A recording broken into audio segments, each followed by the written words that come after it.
The first Cunard Queen dates back to 1913 and originally started her career as Hamburg America's Imperator. The ship was designed as a competitor to Cunard's Lusitania, Mauretania and Aquitania, but following World War I was given to Cunard as war reparations for the loss of Lusitania.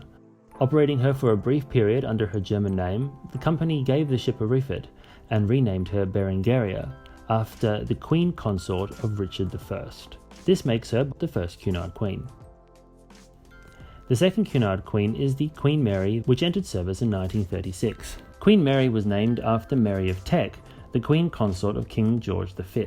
Her Majesty Queen Mary herself launched the ship in 1934 at a launching ceremony at the John Brown Shipyard in Clydebank, and she also toured the ship in 1936 before its maiden voyage. The third Cunard Queen was launched in 1938 and was named Queen Elizabeth after Elizabeth Bowes-Lyon, the Queen Consort of King George VI. The Queen herself was present at the launch of the ship and was accompanied by Princess Elizabeth and Princess Margaret. King George VI was unable to attend the launch due to the worsening situation in Europe at the time. This ship entered service during World War II as a troop carrier, and after the war both Queen Elizabeth and Queen Mary were refurbished and started the first ever two-ship weekly transatlantic service. The fourth Cunard Queen is the QE2, which entered service in 1969. She was launched in 1967 by Her Majesty Queen Elizabeth II. QE2 was originally intended to be named Queen Elizabeth, named after the Cunard Queen. However, at the launch, the Queen personally altered the title to Queen Elizabeth II. After a brief conversation with Buckingham Palace, Cunard decided to use the Arabic 2 on their new ship, and the Queen Elizabeth II, or QE2, was born. She went on to serve until 2008, becoming perhaps the most famous ship in modern times. The fifth Cunard Queen is the Queen Mary II, which entered service in 2004. Queen Mary II is named after the first Cunard Queen Mary, the one that entered service in 1936. That ship, of course, as I mentioned, was named after Mary of Teck, the Queen Consort of King George V. And in a nod to this, the Queen's room on board QM2 has a bust of King George V and Queen Mary.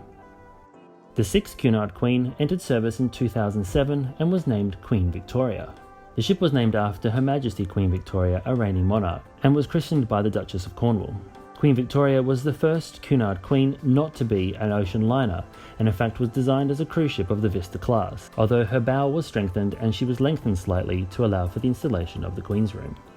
The seventh Cunard Queen entered service in 2010 and is named Queen Elizabeth. She was launched by Her Majesty the Queen, Queen Elizabeth II, but is named after the first Cunard Queen Elizabeth.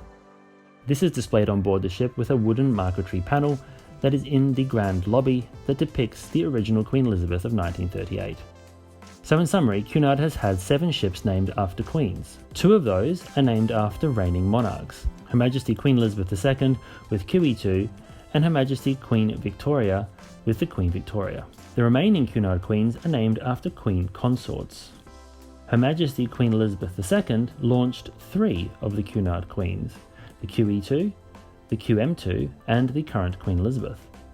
But interestingly enough, is the only person that is known to have been at the launch of all 3 Cunard Queen Elizabeths, being present as Princess Elizabeth in 1938 at the launch of Queen Elizabeth, in 1967 at the launch of QE2, and in 2010 at the launch of Queen Elizabeth. Thanks again for watching, and until next time, I hope to see you on board.